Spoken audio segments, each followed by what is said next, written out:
Grab your popcorn and snacks.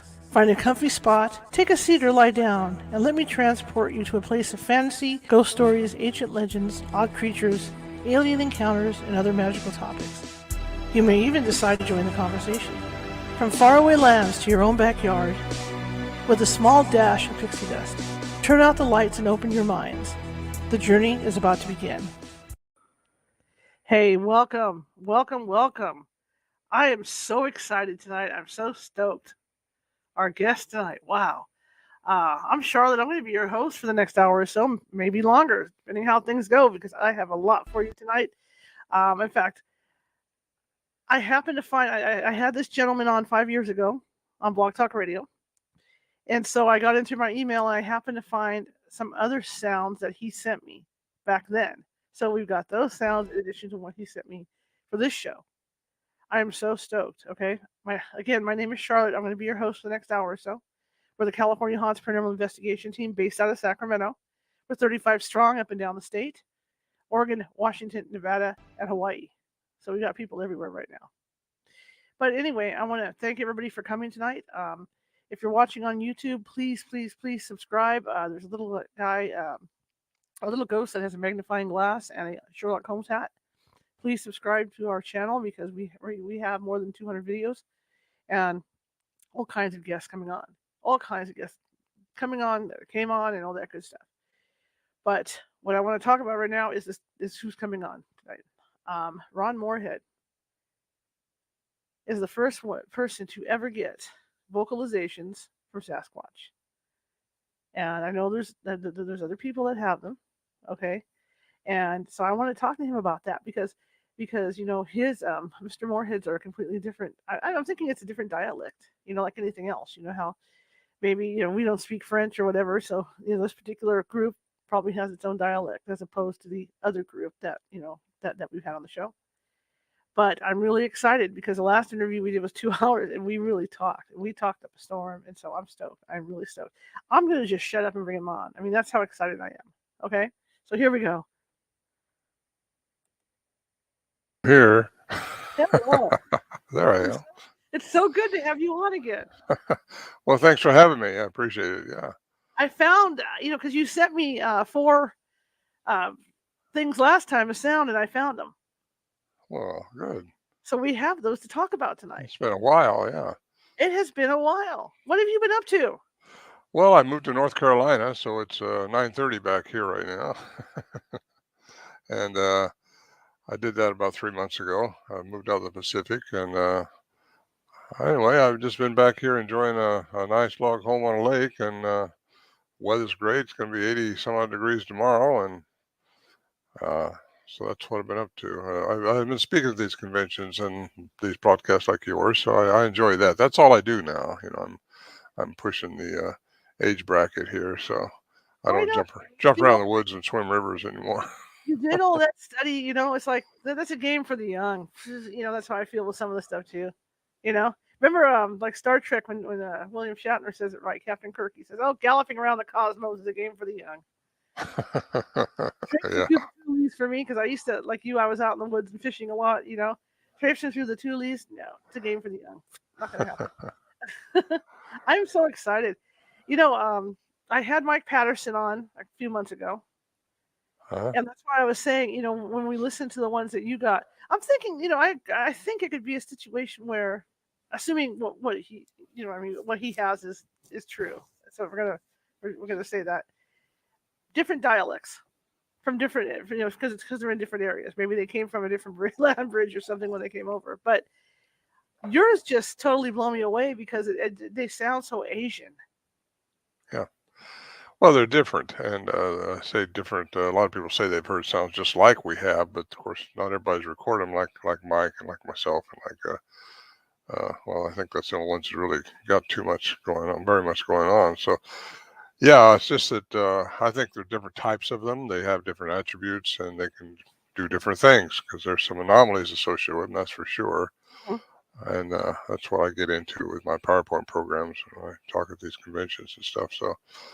It's quite a trip. I've been doing this now for over 5 decades, and I started when I was 29 years old in the Sierra Mountains of California, and for those that don't know, which I'm sure you got some listeners that don't know me from anybody, but Well, I'm responsible for those Sierra sounds, that's been so heard around the world really now.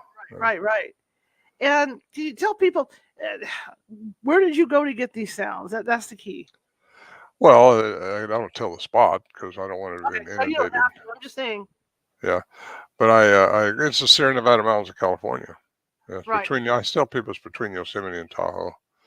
So that's what I tell people, and that's where you can, there's a lot of reports actually between that area. So So it's I was not removing isolated. my computer. I wanted to make room for your stuff. Make sure we had enough room and stuff. So, um, I have a picture. I got off your website. Okay, and this is where you used to go up. And I know you're not disclosing, where this Yeah, is.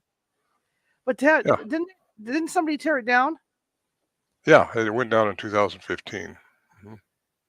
Okay. And that was because it was criminal anyway. But the Forestry Service found out about it, and you're not supposed to have stuff like that up there, so they want us to take it down. So the guys went in and took it down, and I didn't go with them because I didn't want to be associated at the time because I'm out here in the public's eye, Right. and I didn't want people to. I didn't want them to know where. I just stayed away from it at that time. Last time I was up there was in 2018 with David Paulides, who did the 401 Missing Hunted, and he did a little film, about 15 minutes on me up there, interviewed me, and we was up there for a week, him and his videographer. So he's the only one I've ever let go in there and taken to the spot, just because. I say the only one. He's not the only one. I've taken Scott Nelson, the cryptolinguist, and Hmm. and, um, and a biologist in there do some study work. But other than that, I kind of keep it private because actually the heirs of the Johnsons who started the camp in the 58, I think they started going up there. Their kids and grandkids still go up there for hunting season. And we just don't want it inundated because if people find out about what goes on up there and the anomalies associated with that area, Right. well, it'd just be inundated with researchers and be destroyed. Well, I'm not sure how much of it's left because when we were up there in 2018, there was a lot of fires going on in California. So Hmm. I did fly over in a little airplane though, and it didn't look like that area right there had been torched. It looked like it was still intact. So, but I don't know of anyone that's been there since then. I don't know if Johnson's go up there or not because I know the trails were cut off. You couldn't even go that way because of the fires uh, right after that. So I'm not sure what this. I don't know. I just don't know what the status is right now of that area. So what started you on this? I mean, did you just happen to go up there camping or hunting? And then you heard something, or Well, here's what was? what happened. Yeah, it was in 1971, and it's just a hunting camp. No one's looking for Bigfoot. Hmm. I wasn't a hunter at the time, but the guys who were hunting were my friends, and they were up there, and they came out with this story about these monsters and Bigfoot. And, well, they didn't know it was Bigfoot, but it left a Bigfoot impression. So, but they weren't hunting for Bigfoot, and one of the guys that got freaked out, he just left and he wouldn't go back. And the guys were supposed to come out. I was friends with them all. So Wise wanted to go back and see if these guys got eaten, if they got carried away, or what happened to them. Because you don't know what you're messing with. They don't know. You don't know. It's just big. Hmm. It's makes a big boy. It's got a big foot. And so he wouldn't go back unless I went with him. So I went with him. And that's how I got involved with him. And then I seen the track.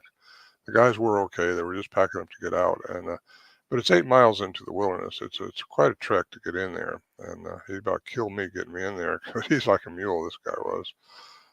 Anyway, I got to ride a horse out, so that helped me a lot. My legs were like jello, and yeah, that's Al Berry and myself right there.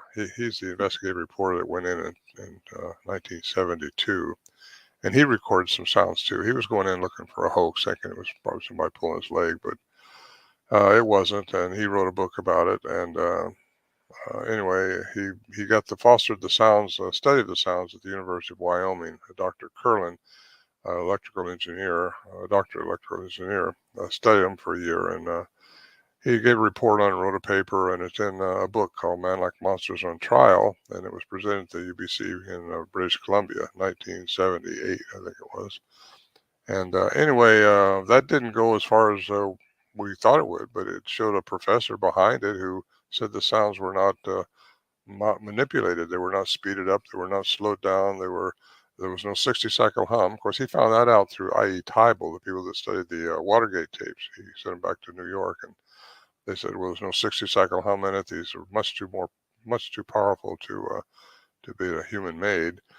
And it represented an animal called Dr. Curlin, about 8 foot tall. So that was a big step and a big hurdle, but it still wasn't enough to get academias out of their box, because most of academia think that these things are some type of Loch Ness monster or something.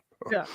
Anyway, it wasn't until Scott Nelson got a hold of him in 2008. He's a cryptolinguist, a two-time graduate of the Foreign School of Foreign Languages at Navy, cryptolinguistic school or something like that, foreign languages. And anyway, I vetted him very well. He's a two-time graduate of that, and he studied the sounds. He heard them by accident, came out and interviewed me to get the context, interviewed Al Berry and got the context of the sounds. And he went back and studied them. He said, this is a language. And his training was to detect in the military and the Navy, to detect manipulation in languages, or if it is a language, number one. And that's a big deal, by the way. It's bigger than anybody ever thought it was. But these things having a language is unique. Right. I found out from Professor Lieberman at Brown University that only humans are supposed to have the Hadboin, the mechanism here for language. And language, by the human definition of language, that's what these have, by the way, is a morpheme stream of words which make up a cognizant sentence like we're talking now. Dolphins don't have that. Whales, nothing has that. Everybody communicates. Everything communicates, but not with language like humans do. Only humans are supposed to have that in the world.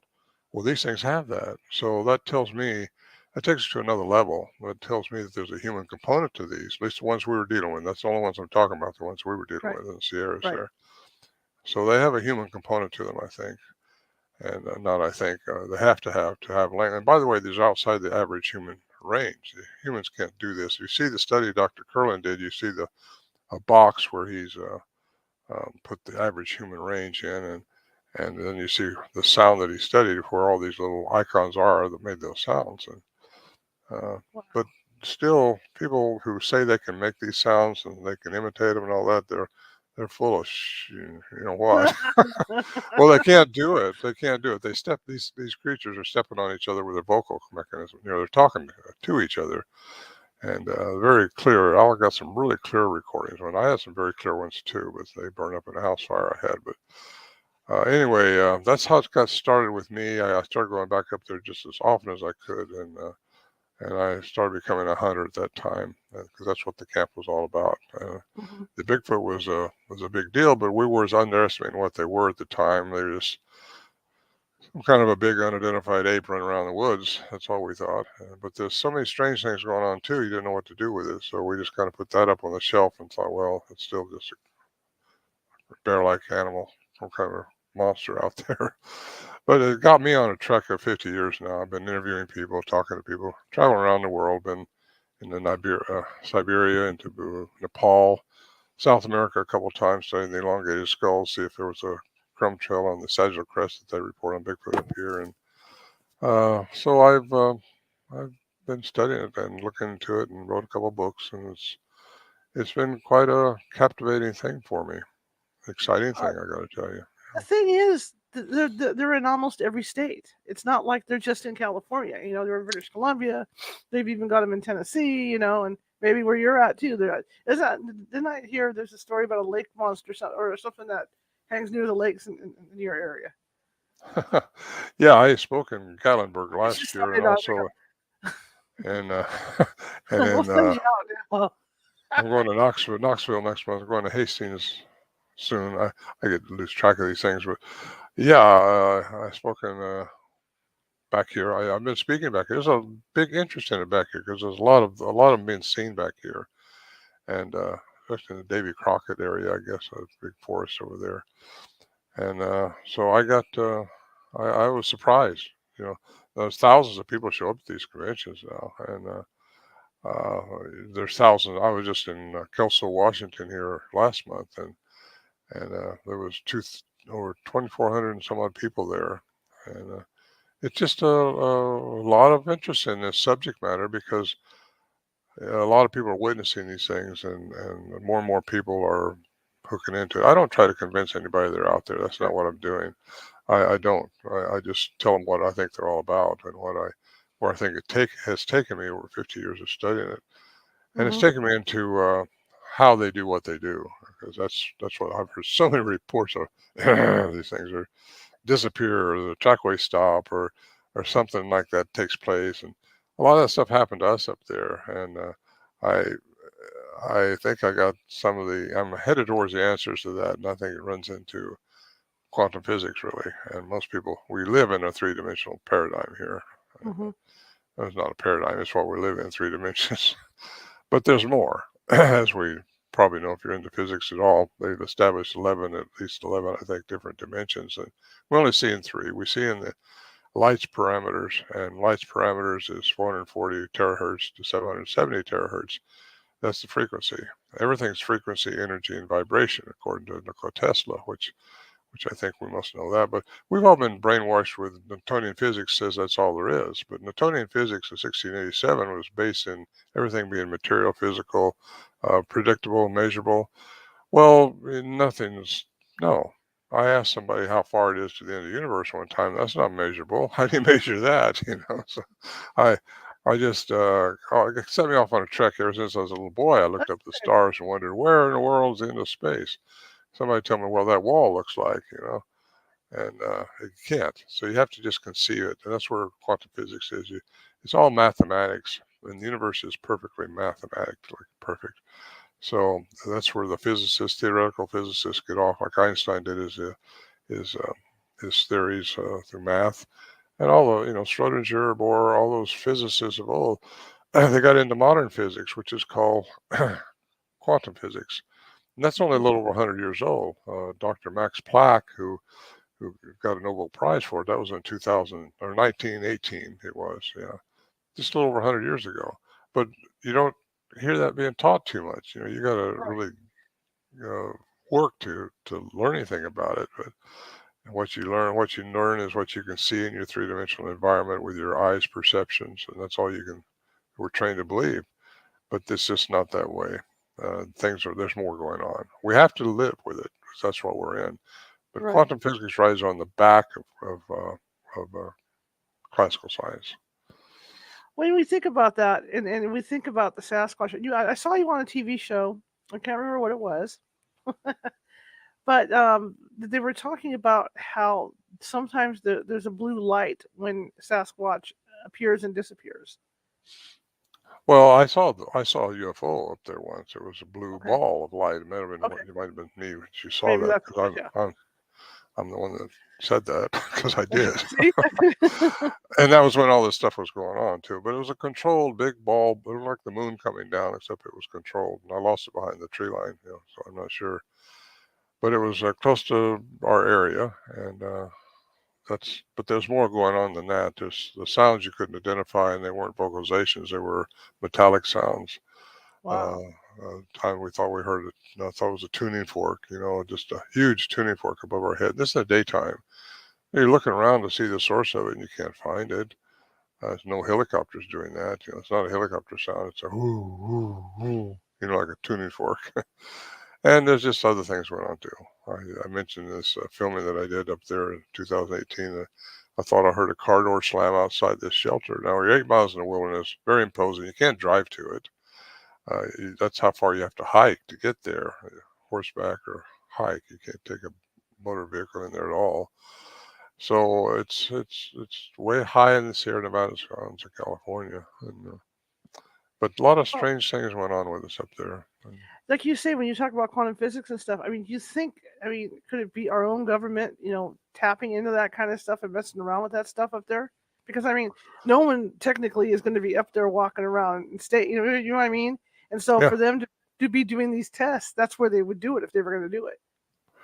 Well, I don't know how important we were to them, but they were sure pulling something over our eyes if they were doing it that way, because they were making the sounds too and leaving nothing but their tracks.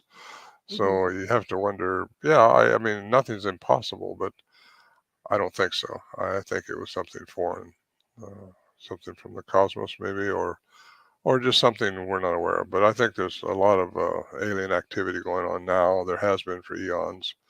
I think they probably mess with the genome of different species on this planet, and this is one of them, the Bigfoot phenomena. Hmm. But they're not all the same. I got to tell you, I think different species have been on this planet and are here now. I'm sure they got a hybridization program going on that I just believe that. And they're trying to indoctrinate their species to this environment. Is my opinion. And, Well, see, that's a thought I always had because like in the ancient times, because obviously they were here. I mean, you look at the Egyptian pyramids and the drawings that are in there. I mean, obviously there's alien influence.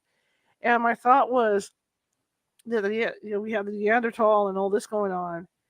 That maybe they came at that point and were trying to mess around with the genetics back then, and then they ended up creating this other type of being.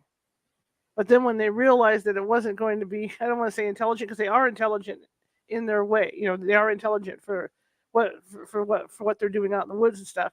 But as far as the aliens were concerned, they were too hard to, something like they were too hard to handle or something, and then they just sent them all back. And then they were able to multiply here. well, I'm not sure, you know, that's the way they all were. I kind of think that probably I'll put my aliens have funny been here cigarette down now, okay? Okay, yeah. thousands and thousands and thousands of years ago. I think probably they've messed with. That's how long they've been messing with species. And they did take the troglodyte, I think, and probably messed with his genome Hmm. and did DNA on him and made him into an intelligent being. Because they are intelligent and Right. they're sapient. They're not just intelligent. They're very. In fact, I got to tell you, I think there's what I was dealing with up there is probably a little more advanced than we are. And now that's hard to people swallow. We're supposed to be the most thing on this earth, Well, right? yeah, that's what I was getting at. I mean, Uh, like I said, they are intelligent. They really are. But by our standards. But you know what I mean. yeah, they're Uh, intuitive too. They're very intuitive. yeah, yeah. They're very stealthy. Uh, they've learned to be that way. The Patterson Bigfoot, which most people have heard about, 1967 in Bluff Creek. I don't think that was the same type of entity that we were dealing with. And because of the anomalies associated with what we were dealing with, I think there's got to be maybe an alien component to these things.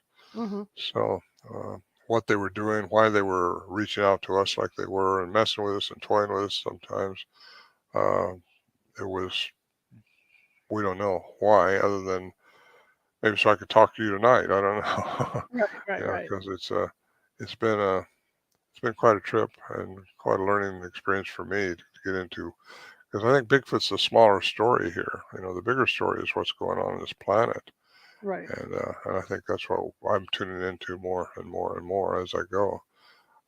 But I get called out on these Bigfoot things, and it brings me into what I think, and this is what I think. I'm going to say what I Well, think. I I'm agree with 80 you. years old now, so I can say what I think and not You worry say about what you it. want, yeah. Well, some Um, people put me in the woo-woo camp because I believe that they can do all these strange things. Well, nothing can be smarter than humans, right? Well, BS. There's a lot of things smarter than us, not a lot, but anyway, everything's energy, frequency, and vibration. And I think who was it? Edgar Mitchell. Yeah, Dr. Edgar Mitchell. He said that it takes classical and quantum sciences together to have clear perception, hmm. and that's what you have to do. You have to understand that there's more going on than what you meet your eyes, and what you can. We can't hear infrasound or ultrasound, but they're existing. We can't see everything. Animals can see more than we can. They got a better range of eye frequency. But these things are able to. And also, I got to bring up something else that I Sure. love to talk about now.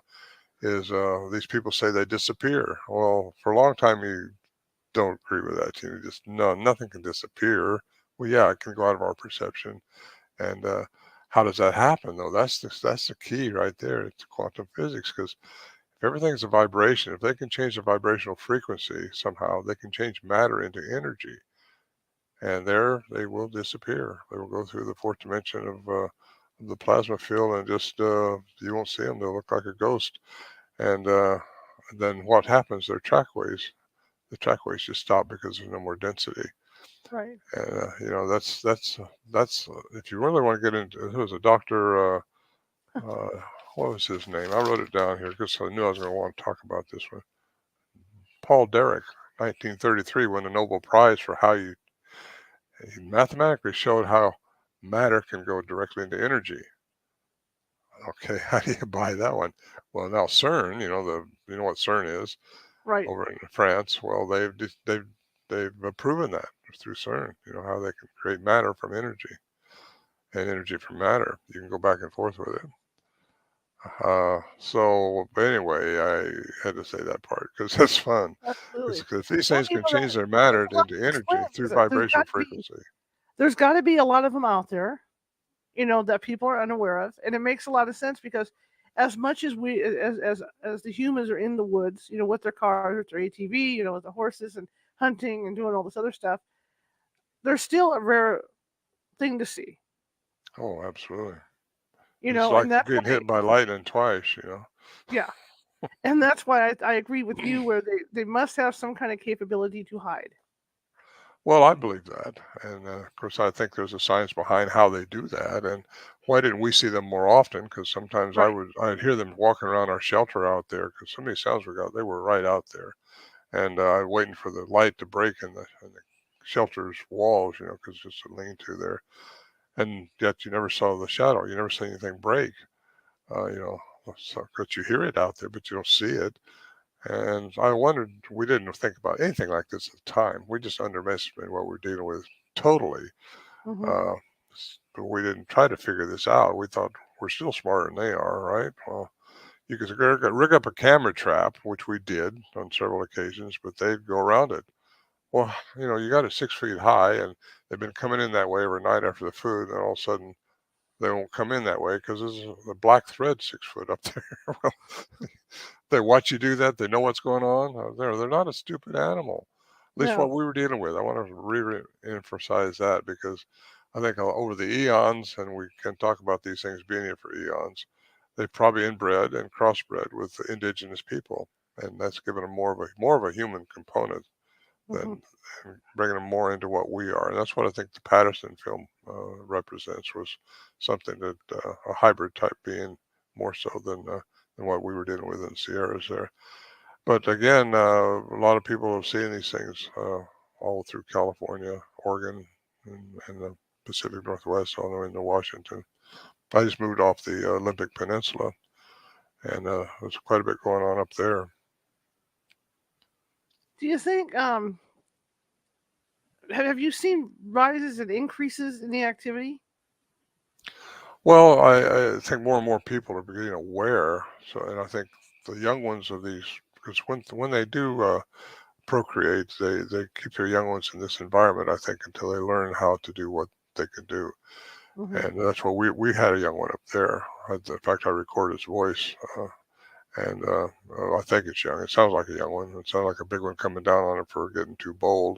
And that's what I think the young ones are doing. They're just jumping out a little bit more. But we're also in the age of enlightenment too. So I think these things are coming out and they're being more exposed. We're more infiltrated into the forest more, and they're multiplying. So Right. more and more sightings are happening, and that's why there's so many people interested in this because wherever I go, once they find out I'm involved in this, and I don't advertise it all that much, but once they find out I'm involved in this, I get flocked with people saying, "Yeah, well, my so or I saw this. They got some kind of connection to something." They don't disbelieve it and throw you out like they would have 20 years ago. Hmm. Hmm. Uh, it's just amazing how people are hooking into this, and I love how they resonate with my theories here too, because there is a science now. Because most people, like I say, either in the ape camp over here, or you're in the woo-woo camp over here. Well, what I say and what I said in my last convention, I said, if you go to church on Sunday, if you believe in God, welcome to the woo-woo camp, because because some of these scientists can be very religious on Sunday and go to church and believe, yeah, something's going to happen when we die. Yet they have to stay in the parameters of their classical ways through the week with their studies. But according to Einstein, according to Stephen Hawking, according to all physicists, energy can't die. So we only change form. Hmm. So these religions will say, well, you're going to go to heaven when you die. Well, physicists say you're going to go into another form, another dimension. And that's where I think these things are able to go. Somehow they can change their matter into energy. And that's, uh, anyway, it goes on from there. When you first started going up there, I mean, were they less active with you, or did it start off right away where you were hearing sounds and all this was going on? It started off right away in the 70s, early 70s. I mean, 71, 72 was very active. 74, that's when they finally started interacting with us while we're outside that shelter.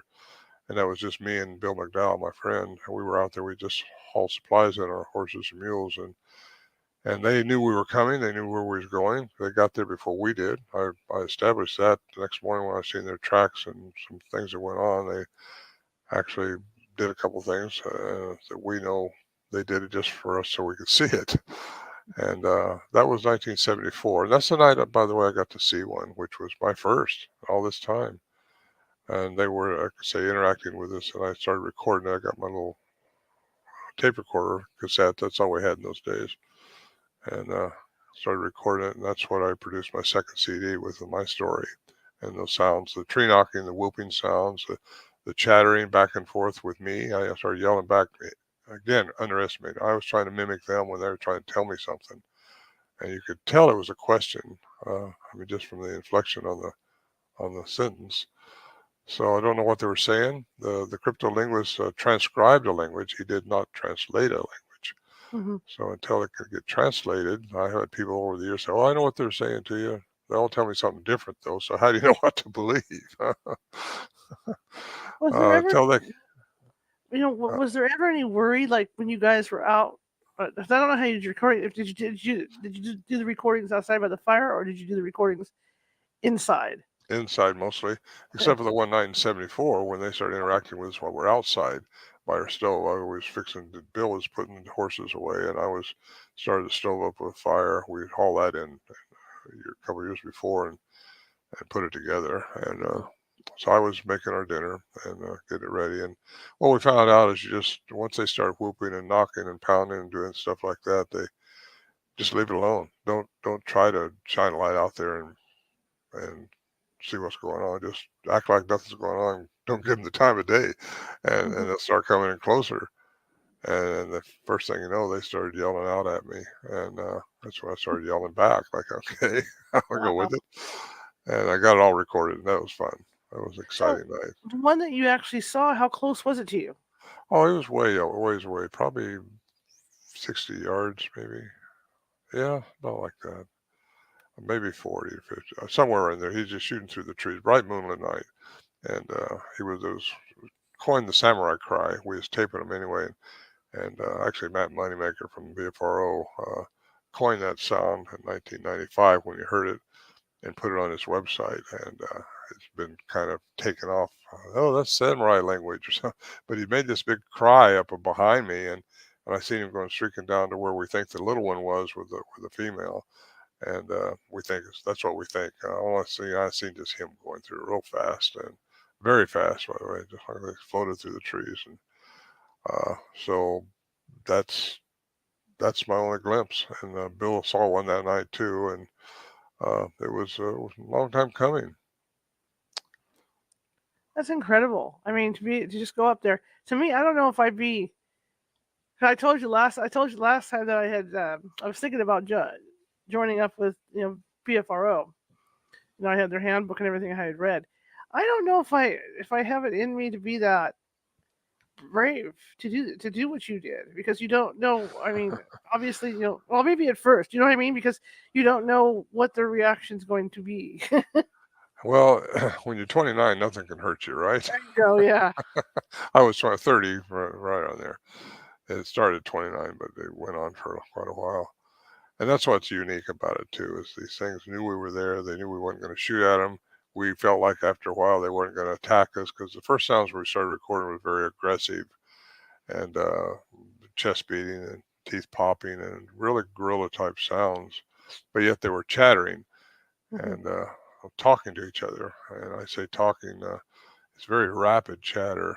It's the same thing that was reported by John Green when he interviewed Albert Osman from the Toba Inlet British Columbia in Right. 1924. That's how long that's been. And he said he was kidnapped, supposedly and held for 6 days in this boat up in Toba Inlet there, or inland from there. Carried away and held there for 6 days, and he was held by a male, which carried him there, and there was a female there and two adolescents. And he observed them for quite a while, and he said they were chattering amongst themselves. So this isn't the first report of them chattering. There's a lot of that stuff goes on. Sometimes too, you'll think there's some people over there because you will. And sometimes you'll be out in the forest. You might think you hear your name called or your dog's name called, and your dog's not even there. Mm-hmm. They'll play with you like that, and they think they just want to. They think we think we're smarter than them. That's what it is. But when you're out in the woods, it's their territory. It's their environment. They got it over us out there. But like you say, the more you went up, the more relaxed they were because they recognized you. Yes, they definitely knew who we were. Yeah, I have no doubts about that whatsoever. Because that night in '74, that day in '74 when we went in, we had packed our mules up and horses and got to start off real early so we could make it all the way into camp. And uh, about a couple hundred yards up the trail, there's a trail partially up there, and a couple hundred yards up the trail, our horses and mules got rowdy, and we didn't think much of it. It could have been a bear, could have been a deer, could have been a rattlesnake. I got a 52-inch rattlesnake band around my hat, one of my hats, and so I didn't think much of it. We just kept going. Well, about a quarter mile up the trail, maybe a half mile up the trail, I seen this big track, perpendicular trail, Bigfoot track. And I thought, oh, that's it. They're here. That's maybe what happened to us down below. Maybe that's what it was. But they were probably observing us packing our animals. And then they took off. And if you could follow that track the way it was headed right towards we couldn't go that way, but it was headed right towards where our camp was, miles away. But anyway, we got to camp, and it was just getting dark. And like I say, Bill was undoing the animals and getting the food out, and I started the fire and we started the meal, and it was just getting dark, and we heard the big pop of the limb, and that's what they'll do too. It's not like some little bear or some deer stepping on a limb. It's a big crack, and okay, something's out there. And we were still outside because we wondered, should we go in? Because we'd always had to go in when something started happening. They wouldn't mess with you. No, let's stay outside. So we stayed out, and all of a sudden you're hearing the whooping sounds. There's a whooping over here and whoop whoop over here, and different types of whoops are going on. I think that's the messaging they have between each other. And so same way with the rock cocking. You hear the rock. I've got this taped, by the way. You hear the rock popping, and rhythmically.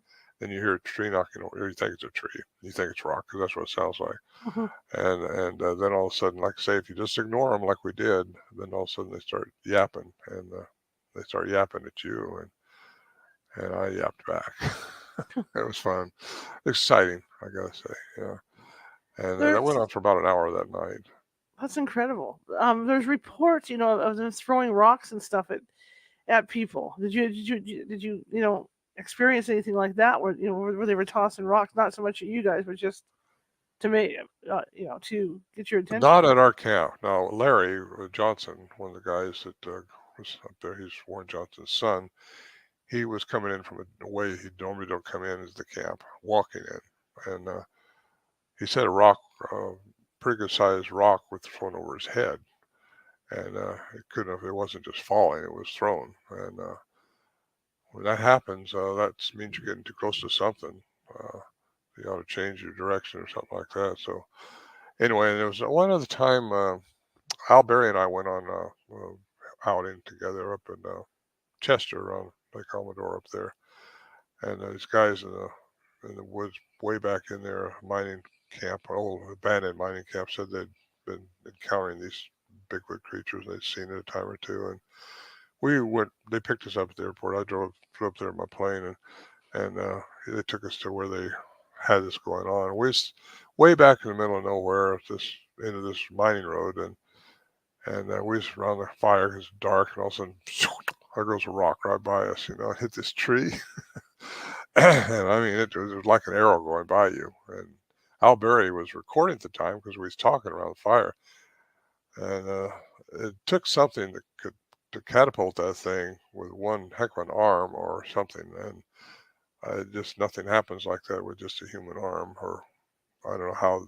Anyway, we found where next morning we seen where it hit the tree. We found the rock, and so they throw rocks, but you don't ever hear them hitting something. I'm sure they could if they wanted to. They're probably excellent at that. These guys wouldn't spend the night. We did, just because we're that way. Right. So what? You live or die. It's the experience That's that pretty counts. funny. Yeah, but that was Chester. That area is known for that because that's cave country up there. I mean, Mount Shasta and all and all that stuff. Yeah, that's true. Yeah, yeah. Well, all up and down there. People want to know, well, where can I go to have a Bigfoot experience? Well, most of them think they want to have one, but they get out there and something happens, they run. Because it scares them. And I got to tell you, the only thing I think that you got to worry about is your own fear. Uh, I think that's your only enemy you have. If you don't have fear, you're probably not going to get bothered by it too much because nothing can hurt you. And that's how I see life now. That's how When I you seen talk it for a long about there time. being older ones and younger ones, how did you determine that? Just the sound of the voice. Okay. Yeah, it's just a smaller voice, and you hear this big voice coming down. If you listen to my recordings, you can. Well, actually, the little voice only comes with the download in my book.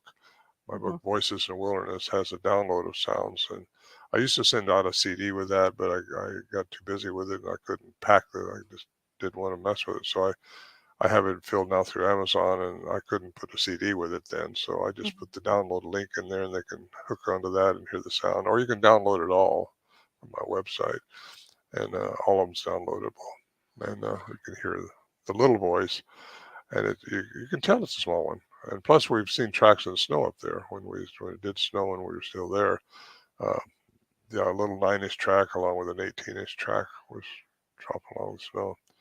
So that tells you there's something smaller than the big ones. Yeah. Yeah. And then there's some huge ones up there too, though. We found some really nice big tracks up Um. Would this primarily happen at night? This conversation that you would have with them? there. Yes, mostly in the dark, yeah, or dusk. They would come around the daytime. So sometimes we leave our horses tied up and we just go walking in the daytime, either hunting on foot or just hiking on foot, and come back and there'd be some Bigfoot tracks around our horses. And you wonder, okay, they're interested in that, and so uh, yeah, I think they can be wherever they want to be anytime they want to be. uh, Very stealthy, very stealthy. When you talk about their footprints, disappearing, have you seen in your experience, have you seen a lot of that out in the woods where you'll just be tracking them and then there's no footprints? Not a lot. I didn't look for that part. You just follow it, and all of a sudden it goes off to where you can't get, and you Okay. don't know if it just disappeared or if it just went where you couldn't get. But there was one time, and this is when my daughter saw one very clearly, and um, we found his trackway, and all I started following, and it just stopped. And I mean, these tracks were a couple inches deep, and Scott Nelson, who's a cryptolinguist, he was with me at that time, and he couldn't even make a dent in the ground. It was so hard. And yet this thing made that kind of a trackway, and then it just stopped. And I looked up the tree. Now, I've heard this for a lot of years. I've heard people say, "Well, the trackway stopped." Well, then that's when you throw them out with the baby water. Just nothing can still a helicopter pick them up. That's what most researchers want to think. No, it's a hoax, right? Well, no, it can happen. Hmm. Happens like what I mentioned ago through density. They can change their matter. And but this trackway stopped. I looked, could have jumped up in a tree. No, trees are no, didn't do that. Could have jumped over to a boulder. No, nothing like that. They just stopped. So where do you go with that? Well, I mean, their leg span, the big ones, they got to have a huge leg span. So I mean, they could have gone over the boulder for all we know. You know what I mean? Because I mean, they've just got this huge leg span or climbed over or whatever. But Well, they I'm could just, jump. yeah, they could jump exactly, yeah. Because I know the reports of the ones that people see that go up the embankments, and it's not Hmm. even any effort for them to Yeah. like go up. So I just find what you do so interesting, and being able to be up there and do this stuff, to have that secret place Mhm. to go up and do this. Yeah, there's a lot of I just got a call today from a guy wanting to go in the Sierras doing on a Bigfoot expedition. They want to talk to me about it, but I hope they don't want to ask me where to go. You can go anywhere. I mean, it's who you are and where your vibrational frequency is, because we all have a frequency. Everything is frequency, and if you can get the right frequency, you can change matter. And that's just the way our masters did their miracles in the old days. That's how we can do things if we just learn how to tune into that to it right. And the Beach Boys song, everything's a good vibration. Yeah. you know, I don't think they were thinking this way, but that's what the song said. Uh, and you need to change your own vibration to be healthy too. If you can keep yourself happy and keep yourself eating right and meditating and not dwelling on negative crap, just keep a positive attitude all the time. You'll keep your vibration high, and that's important, I think, because you don't get sick anymore. I've been sick in ages, and I don't get any sick because I'm a happy guy. uh, anyway, I think we eat well. I eat well, and uh, meditate. You got to meditate, and that's where you open up your pineal gland to receive information, and that's where Tesla got a lot of answers to his problems. Was after he come out of a theta type sleep, and when you pray, you're asking for something. When you meditate, you're receiving, and you do that through just emptying your mind and being relaxed, and get up on a nice warm rock somewhere and do that, and Mhm. you'll find that your frequency and your health and everything gets better.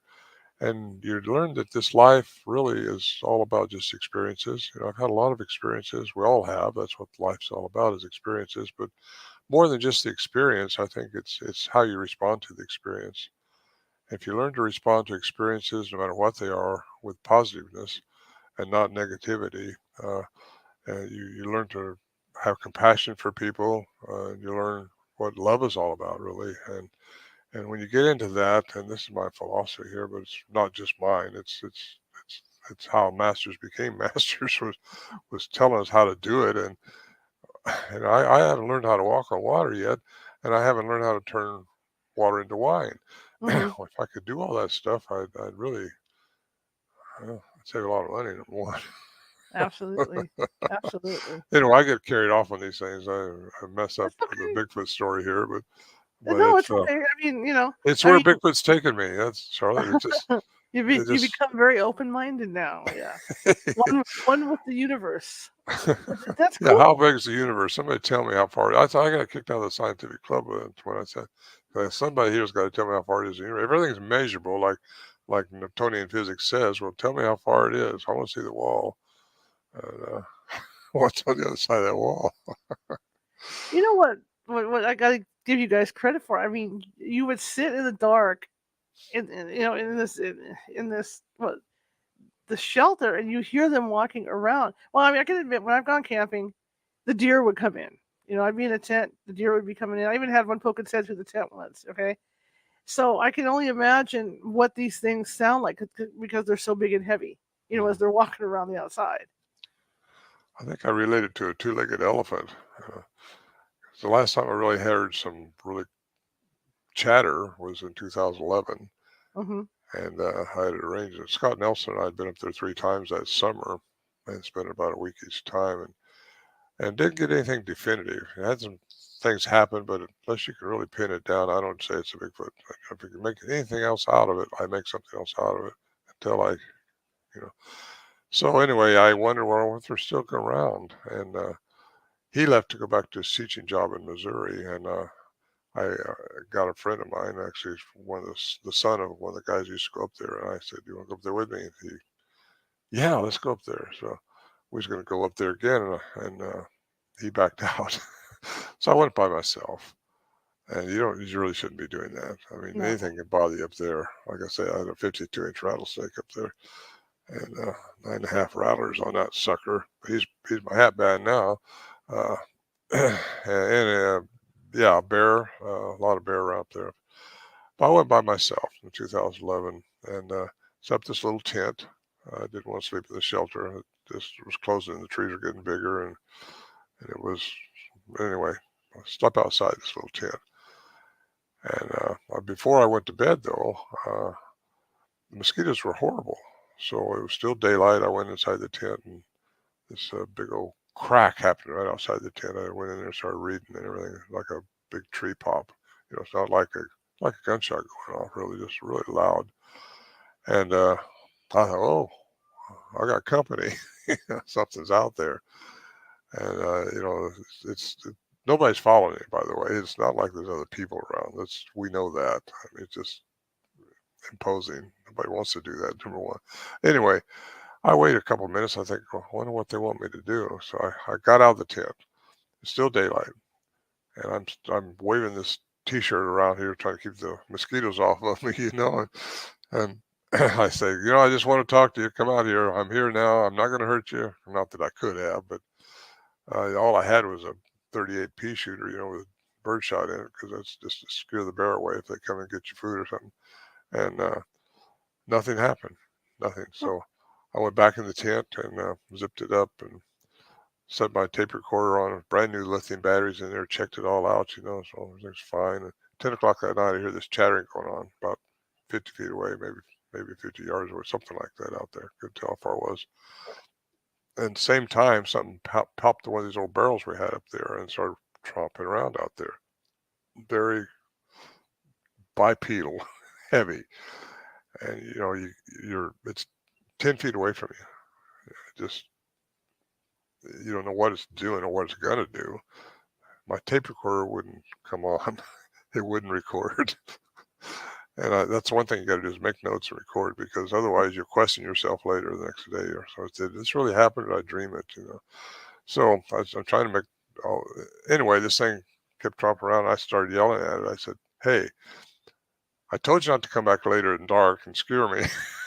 Because I say I'm not afraid, but you still don't know if you're going to get eaten or not. Right. I think what this thing was looking for in retrospect was, we usually leave food out for them, and I didn't leave anything out because really I only had power bars. I didn't leave anything out because I wasn't sure. I didn't even think about it. And but anyway, it came right up next to me. You hear it walking up right next to my tent and just stop, and all of a sudden that's it. I didn't hear anything else. I didn't hear it walk away until 4 o'clock that morning. I didn't sleep, by the way. Didn't sleep much at all that night. Making notes, trying to get my tape recorder, see what's going on, why it wouldn't work. Brand new lithium batteries. And I hear this metallic sound right outside the tent. And it's really, I can't even describe it. It wasn't just metallic, electrical metallic type sounds. I don't know what it was. That's all that happened. That was 4 o'clock in the morning. So as soon as daylight came, I packed up and took off. I had enough power bars to last me for 3 days. I thought I was going to stay up there for 3 days, but nope, my question was answered. They're still around. So, My sister, because as a kid, I used to read all those stories, Albert Ostman, all that stuff. And I remember telling my sister and my family that about Bigfoot, when Albert Ostman was slung over his back, how he gave a slight cough going uphill. And that was her question: is, does he have a slight cough?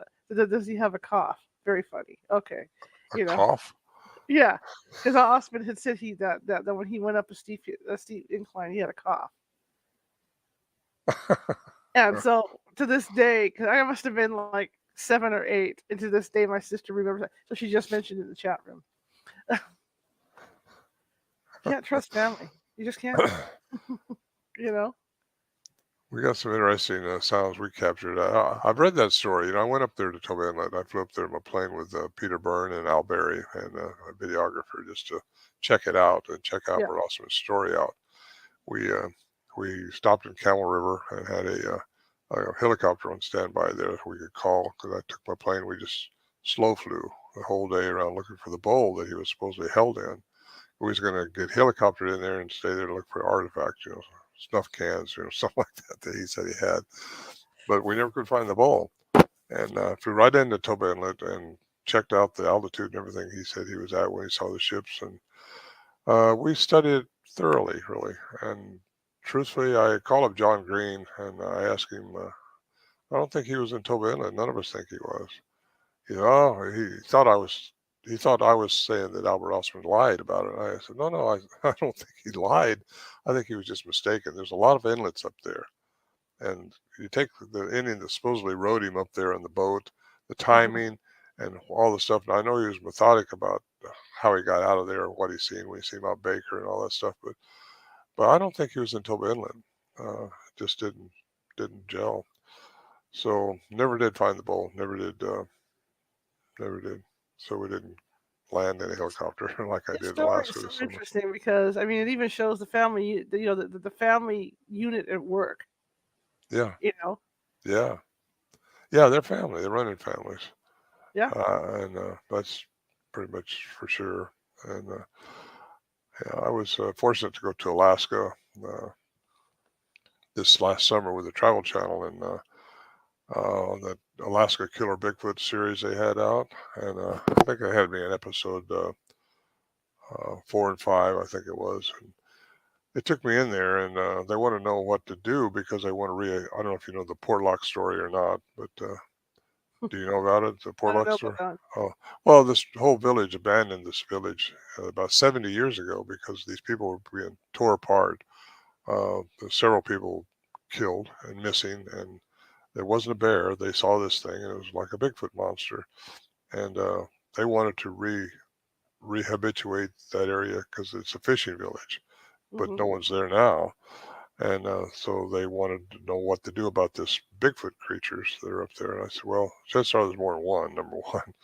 I said, but when I was flying over it in the helicopter, I noticed the land was, the logging they did there was just brutal.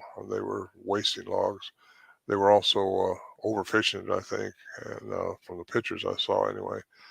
And I told them, I think what happened was, plus they were mining there, and it's doing a lot of things that probably wasn't respectful to the property. And my suggestion was, and they didn't show this on the program, but my suggestion was, is show them respect, show the land respect. If you do come back, if you want to habituate this village again and get the fishing going, don't. Well, first of all, don't shoot at them if you see them. I have no doubt if you've seen a 15-foot tall or 12-foot tall creature like this, you'd probably shoot at it. And that's just what people want to do. They want to kill what they Hmm. don't understand, and don't do that. But I pretty much guarantee you, if one that popped out of the woods when we were up there, this guy would have shot it. Nice. So anyway, it was a fun trip. I really appreciate going up there. I appreciate meeting those guys. They were real people. They weren't actors or even trying to be. They Right. really wanted to rehabituate that site. So I don't know if they're going to or not. I hear you. I I bought. got off on a tangent there, but That's okay. It's all good. No, you're a fascinating guy to talk to about this. I mean, you spent a long time studying these things, and going out to get this audio. Um, more than most, yeah. Mhm. yeah, yeah, absolutely. So I have some audio, and like I said, you sent me one, which I'm going to play right now, a rapid fire one, and then I have the other ones that you sent me 5 years ago, which I happened to dig up and find. So if you could set us up for the rapid fire one, what was happening with this one?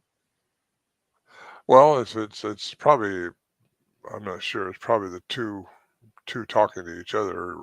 They're just very aggressive sounding, but they're talking to each other. Or again, we didn't know at the time if they're looking for the salt and pepper to put on us to eat us.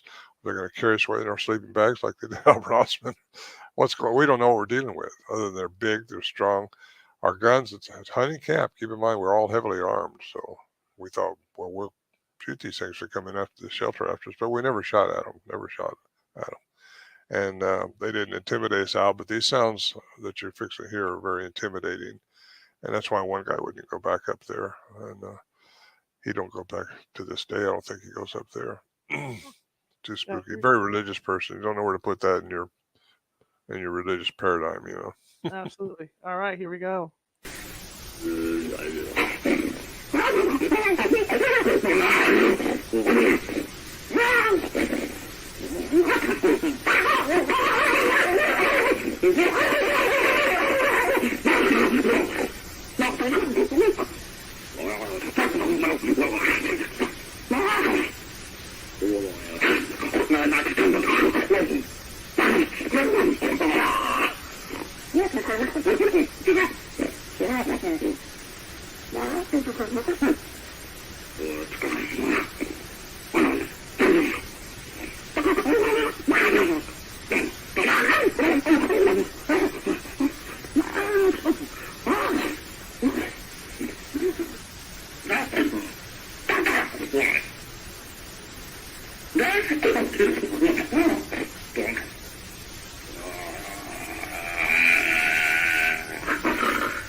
That's it.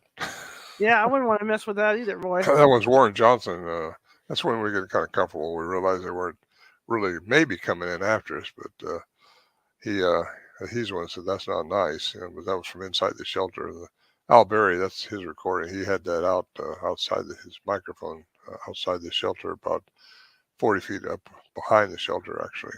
And so, yeah, you don't know what they're doing. You don't know if they're arguing over the food because we leave food out for them. Mm-hmm. And that's what we thought at the time. Or they might just be arguing about what to do about us.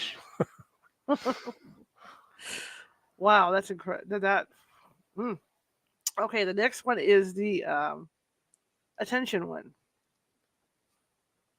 Okay. Well, I think it's just same thing. I don't know what to think. It's attention display, I think. It's just literally what you heard the first time just a minute ago is language by the human definition of language that Scott Nelson determined. Mm-hmm. And this one is probably just attention getting. It probably is not language. We'll find out. It's been so long since I know what I've sent you. And away we go.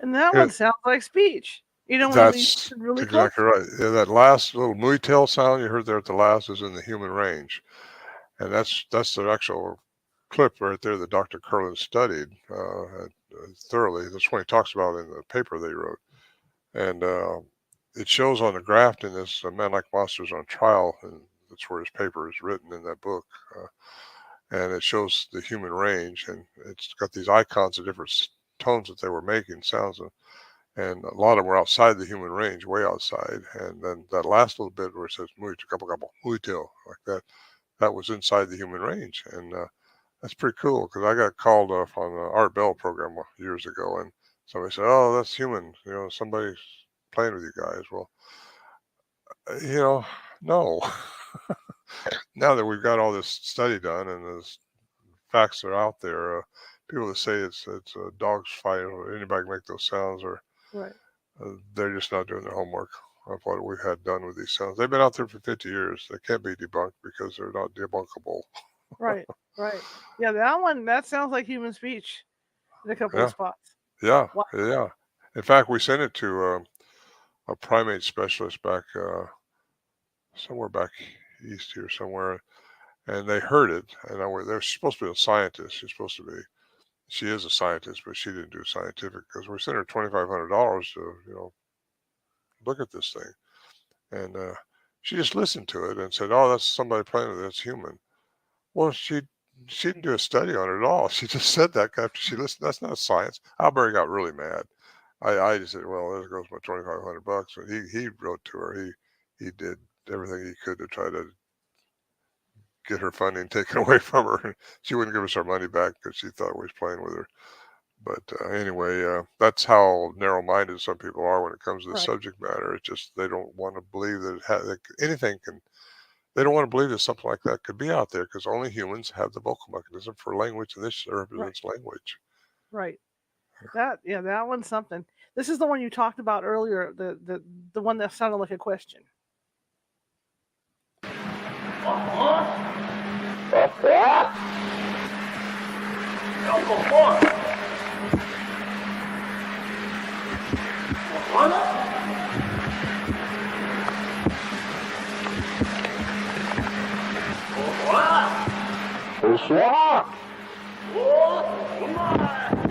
Right there, I just seen movement right through there. Yeah, that was in '74. That was when I got my tape recorder out of my saddlebag and just started recording this stuff going on. And there's some things in there just sound like they were asking me questions during that evening. And again, I was mimicking them after listening to them later. Fortunately, I sent that off to Alan Berry because during this time my house had burned down. I lost all my good recordings in the house fire, but I'd sent that one off to Al, so he sent it back to me, and that's how I made my second CD out of this one. And it shows the wood knocking. We say wood knocking. You don't see them beating on trees, but I know they do because it's rhythmically, and it's quite interesting, really, that happened to me. And at the time, you don't realize how significant it is, and Right. I do now, I think. And if I had it all do over again, I think I'd probably done some things differently, but I don't have to do over again, So, Right. Right. Yeah. Next one is the talk to me. Oh, same night. Which one talk to this?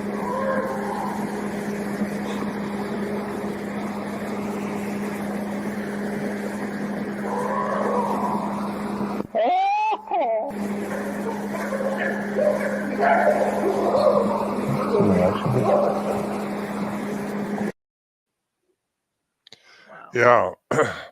Now those sounds are so different from the ones a couple of years prior. Same camp, by the way. I asked Scott Nelson, does the same type mechanism make the same sounds? Right. And he said, yes, it's the same creature. He thinks they slowed their vocalizations down to possibly something we could understand because they talk so rapidly in these other recordings. And that night in '74, it wasn't. That right there was directed at me. And I don't know what they were asking me, but I wish I did. But he says the same vocal mechanism did it. They were trying. Yeah. Here is the samurai. Oh, this is one I thought sounded so Asian the last time I heard it. I mean, it just blew my mind. Here we go, guys.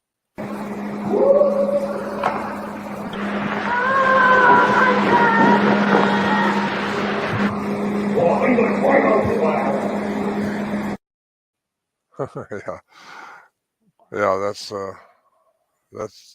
when I saw it. Now it's strange when you most people say, well, if you don't see what made the sound, you don't know what made the sound. That's so true. But that night I got to see what's making the sound, so it made me feel better. That's crazy. It does sound Asian. It really does. Yeah, it does. Very, very Asian.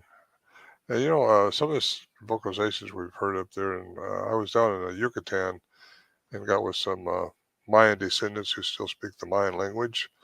And the Mayan language isn't Spanish. Spaniards made them start learning Spanish, take up Spanish names. But the Mayans, their language is very similar to this. And then I find out, it's not as rapid as this, but then I find out they got this birthmark at the base of their spine when they're born. Some of them do. And that birthmark is, according to the DNA, comes out of Mongolia. So I just thought I'd throw that in. It's kind of interesting. So this is to make people understand this. This is before there were digital voice recorders. This is tape, right? Oh, this is tape, yeah. Tape, Okay. cassette tape. Cassette tape. Incredible. I have a whistling one down here. Oh, whistle. Yeah, the whistles, let me set this up, Okay. are done through the vocal cavity and not through the lips. We whistle through our lips. And you'll hear, I think it's the one I sent you, you'll hear the whistle, Warren Johnson whistling at it, and then it's whistling back. But it's whistling really pretty harmonics. Had that studied according to Professor Curlin. It's done through the vocal cavity and not through the lips. Okay, here we go.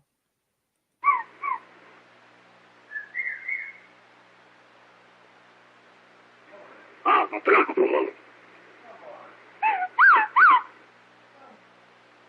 on now.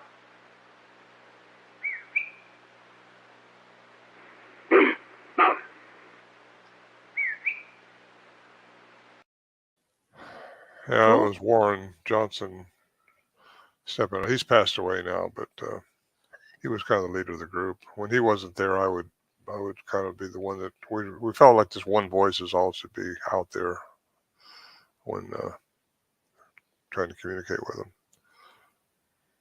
This is just this. I mean, how did you get this off the tapes too? I mean, what was the process? Because I mean, you just didn't have a cable to download this. It's not like it is today.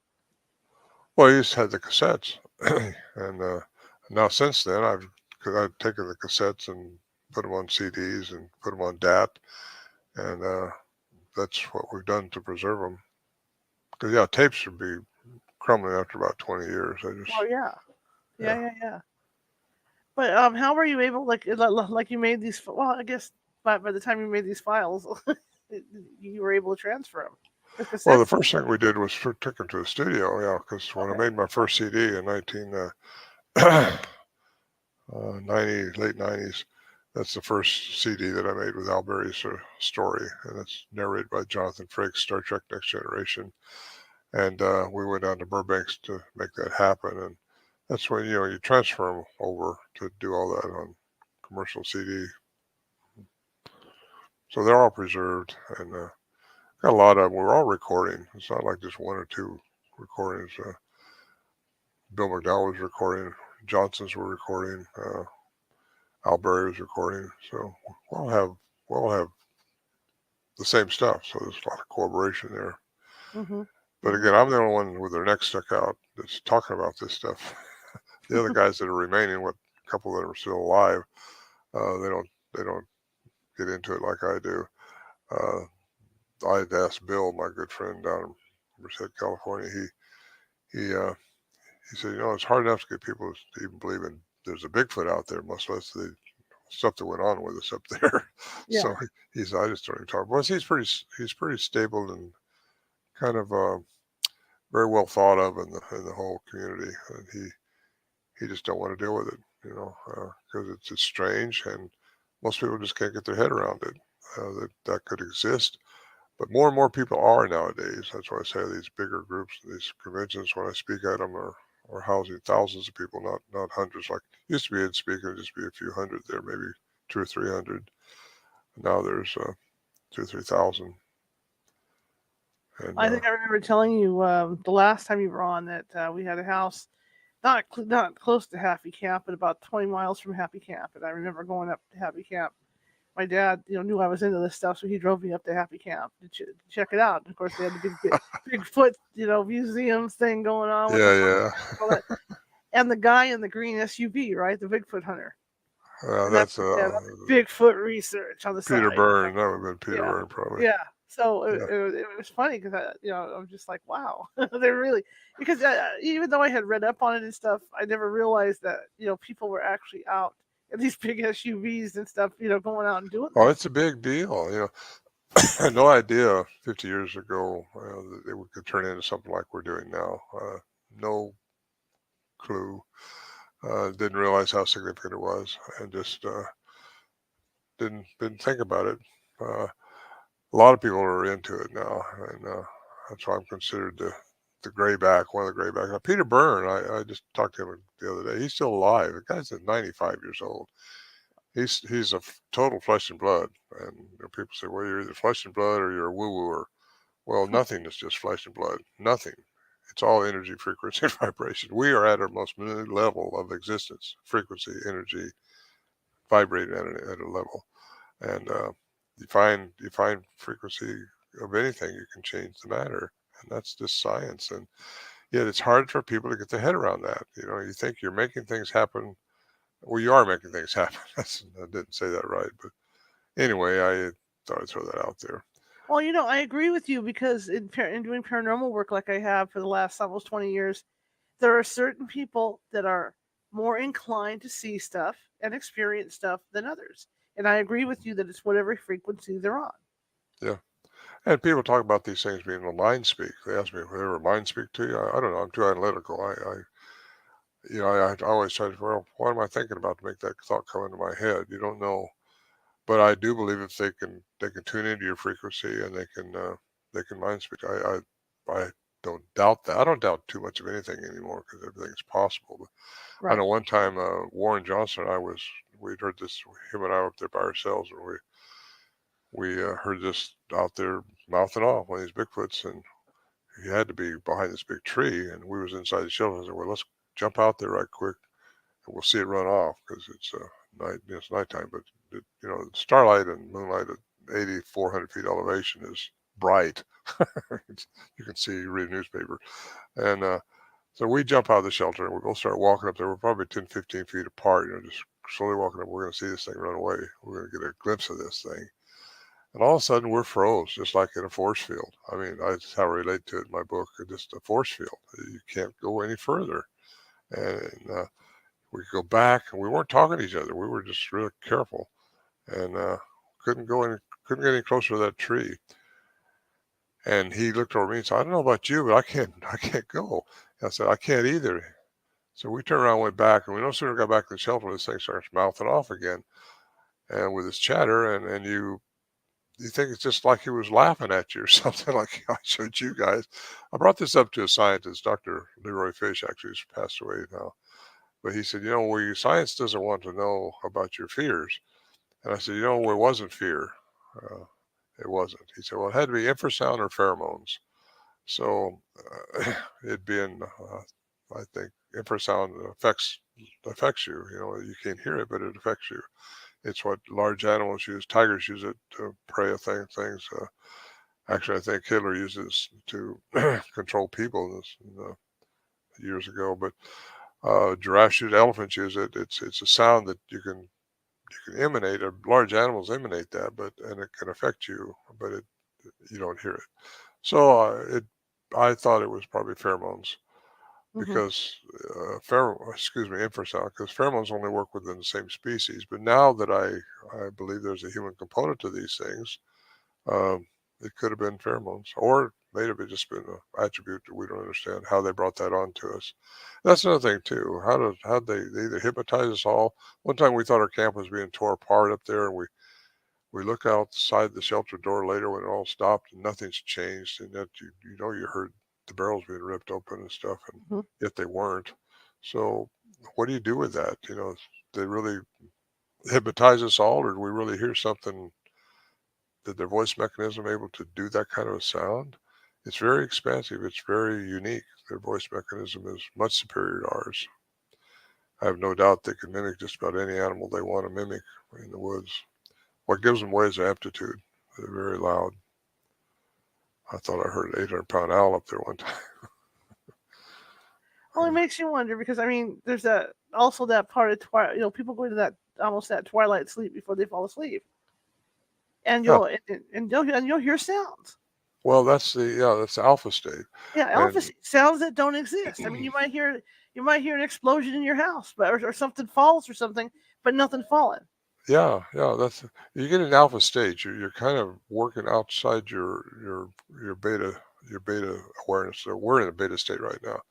And you get into the alpha state, it's just before you drift off of the theta state. And I talk about this in my quantum book that you just showed. Thank you for that, by the way. But yeah, it's in between that state where you're just relaxed and you're not thinking, because that's the trouble with some of us. We think too much, trying to figure everything out. You just got to relax and get into that alpha. That alpha state is where you're talking about right now, where you're just fading off, and yeah. Oh But yeah. yeah, I've had some strange things happen to me during the night when I'm not even there. Well, and being out in the woods, like I have, my mother and I used to camp all the time up at Mount Lassen and stuff. You do hear some weird stuff.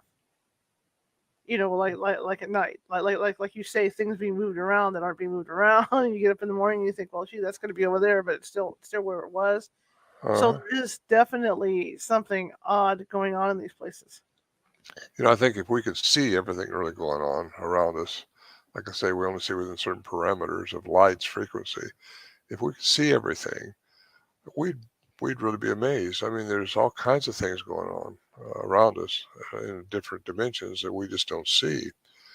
And as you feel them, that's where I think ghosts are. They're in the fourth dimension. They just haven't vibrated. Their vibrational frequency hadn't got high enough to get where they want to go, which is either in the fifth dimension or where it depends on where you were with your life.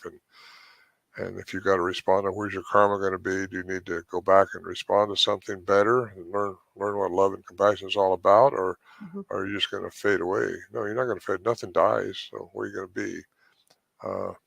People see these Bigfoots cloaking. They can do that. According to science, they can do that. And also, right on that Missing 401, The Hunted, that David Paulides put out, there's an episode right after my 15-minute section in there that this tree, she was hunting in a tree stand. And, oh, yeah. Did you see that? Yeah. And she's saw seen this that. pixelation, like a shimmering effect going from one tree to another. Yeah. And that's what I've heard so many people report, and there's got to be an answer to that. These people aren't lying. They're not all out to just, fuzzy, or smoking something strange. By the way, our camp was very sober. None of us were doing drugs or anything like that. Yeah, it's something going on out there you just can't see. And, I use the analogy of a bear's olfactory sense. A bear can smell 2,100 times better than we can. That's the science anyway. Well, we know they can do that. We can't smell that way. So there's something going on there. We can't. Same with our eyes. We can't see all the frequencies going on. If we could see those frequencies, we'd probably see the ghosts. And that's why people do see ghosts, is because of the temperature, the plasma field, everything, the fourth dimensions where they're at, I think. And going through time and trying to get somewhere are going to, maybe they're waiting to make the right choice of what embodiment to come back in them so they can respond to something, because it's all about experiences. We're very fortunate. Human beings are very fortunate to be who we are. And if you get into biblical, I was raised religiously. I'm not religious now, but we're all spiritual beings, whether you like it or not. What one man calls God, another man calls the science of physics, quantum physics. That's Nikola Tesla said that. But where was I going with that? It's laid back here. What do you have to say to all these new up and coming Bigfoot investigators? What I say? What advice do you give them? Oh, keep them open mind. They got to have an open mind. You have an open mind, you're liable to have something happen, and then you can maybe analyze it. But just don't make up your mind on what you think they are. Just don't make up your mind. That's the parameters that classical science is in. And so many researchers are going, well, if you can't see it, it's, show me the proof. Well, quantum physics, you're not going to see something with your eyes. You're going to have to understand it through mathematics or through physics, which is mathematics. And I think that's the best advice I can give anybody. Have an open mind. One thing I can say is that I see a lot of these photos that people take. Some of them okay, but the one I thought that was so tangible was the Caltrans camera. Oh yeah, that was something. Just to see something like that pick up, and for Caltrans to go, hey, we don't know what this is, but it's there. I mean, that's a lot, yeah. I think our government even knows about these things. I'm quite sure of it. But if it gets out, what we're talking about now, if it gets out, and the government says, well, like the government just said, now we can believe in UFOs, right? Now we can believe in aliens, right? Well, we couldn't do that before. It was just a weather balloon, right? Roswell was, but no, they had an alien in confinement for a few years right there. And when the government says you can believe in Bigfoot because they're out there, then everybody's going to see them. Because no telling, Do you think, and I know this is silly, but do you think, for the newer generation of Bigfoot guys that Harry and the Hendersons really got people's attention. That was funny. That was good. Yeah, I liked the very end of it where they all just sort of came out of the trees. They were camouflaged in the trees, and The that family. was interesting. I So like that it that because made me think of I mentioned earlier when I was in Alaska. How much time we got? Where are we I'll keep anyway? going. Just blah. We're good. I mean, is this an hour and a half or 2 hours or Yeah. how? Well, we can go 2 hours if you want. Whatever you Uh, want. You're really? the boss. Well, I'm open. I'll fall asleep here in a Right. minute. I don't drink beer or nothing. This is it, man. This is it for me. Uh, Bottle of water and chit chat with people. well, anyway, there's a mystery up there for sure, but I do believe there is something going on in Port Locke, Alaska, that area there. In fact, there's other things going on in Alaska that I know about that has nothing to do with Port Locke, but other than it's Bigfoot, there's the big Bigfoots up there, huge ones. And but what was I going to say about that?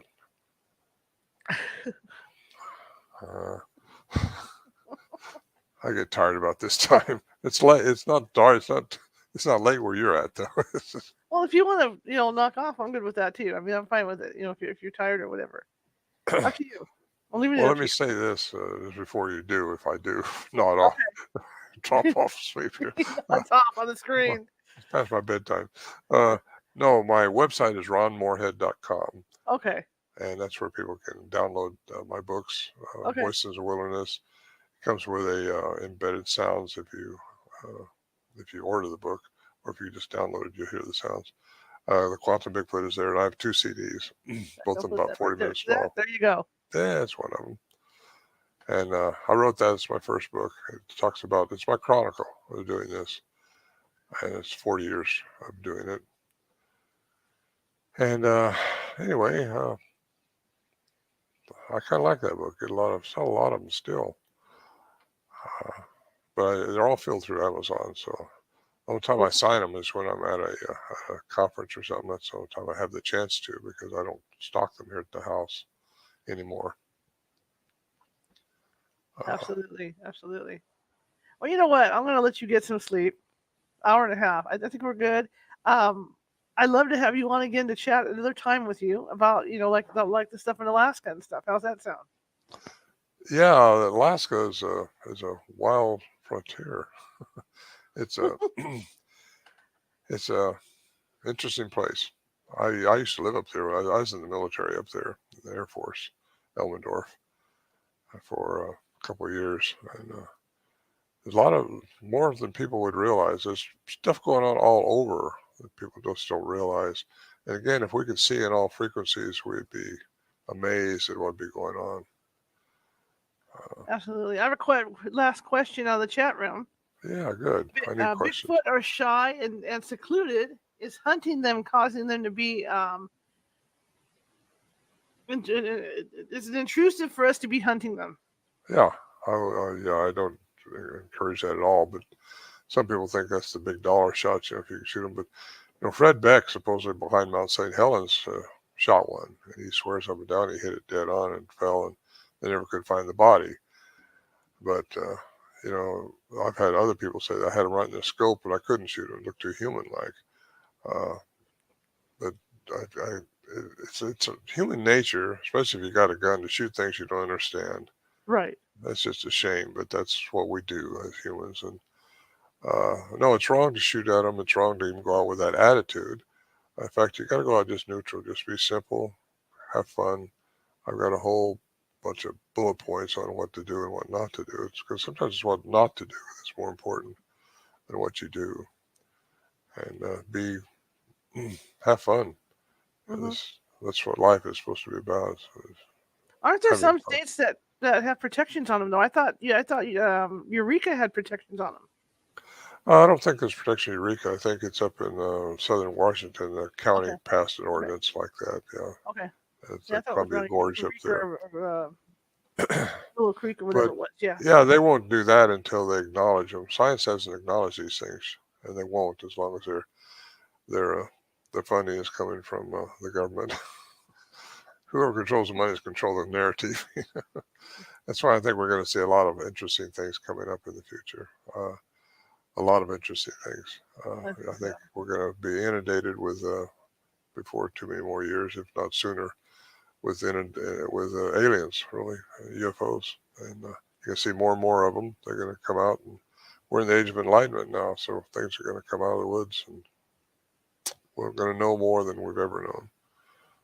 And we got a lot more to learn. We haven't evolved like we're supposed to evolve as humans. I wanted to say more about who we are as humans, because if you go into biblical scriptures, I was going to do that because I'm not religious, but I know the scriptures because I was raised that way. God in the Bible is plural. Mm-hmm. It's plural. You go into 1 John 1:5, it says God is light. If you get into it really deep, the light people created us in their image. And they are the ninth dimensional people who are interdimensional. They can go in any dimension they want to. Other aliens are just certain dimensions. Not all of them can cross over into another dimension. In fact, they don't. Another reason I think they're hybridization onto this earth is because they want to acclimate their species and their frequency into this environment. However, you get into light beings and who we are special as human beings and what we're supposed to be like and what's really in store for us if we learn how to evolve into consciousness of love and compassion. So that's a good place to end it before I fall asleep. Thank you so much. I really appreciate it. It's always a treat to have you on. Oh, thanks, Charlotte. And I I appreciate so that. appreciate you coming on. And I would love to have you on again to talk about like the ones in Alaska and, maybe at some point, where you're living now. I mean, Yeah, well, I'm. This is what I do. I love these things because I can sit here. Now, when I was on the West Coast, which is where I've been all my life, these people that interviewed me from the East Coast 3 hours earlier.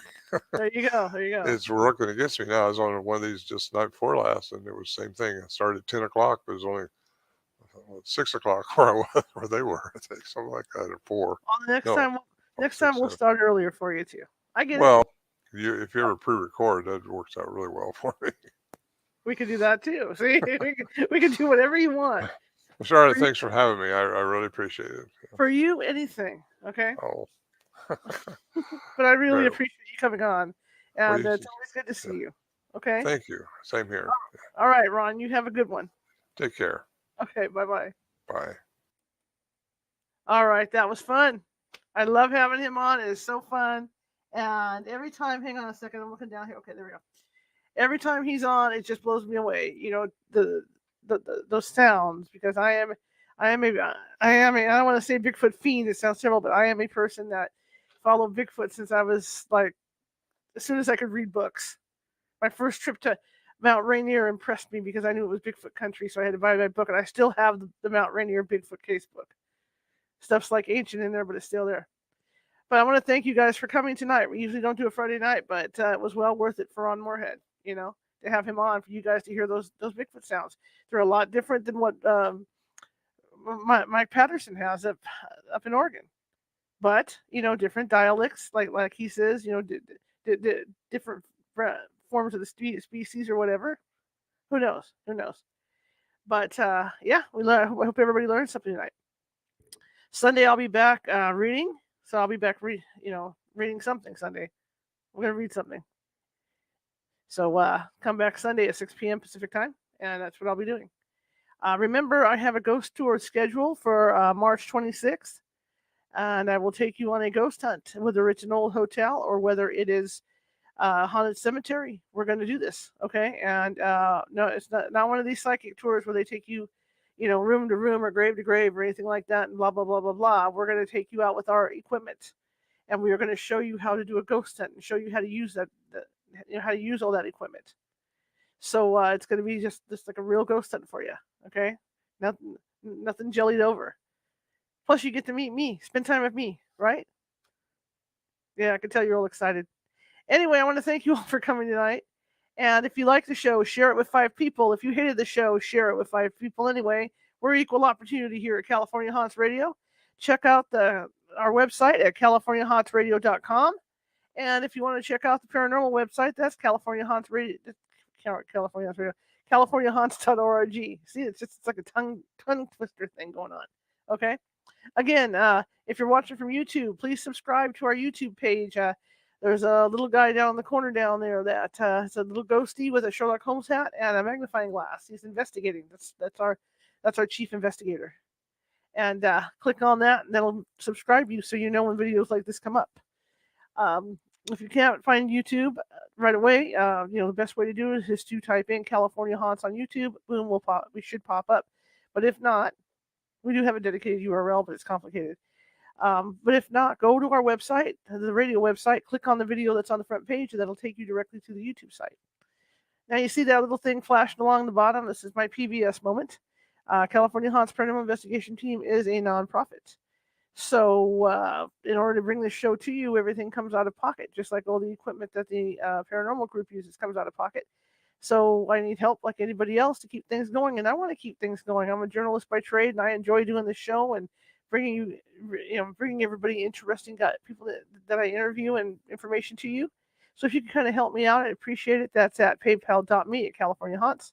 Or if you're uncomfortable with PayPal, that's Venmo, and then type in California Haunts. But I'd really appreciate it because I do want to keep the bills paid and keep the stuff going. If computer breaks or camera goes down or something like that, I have to replace it out of my own pocket.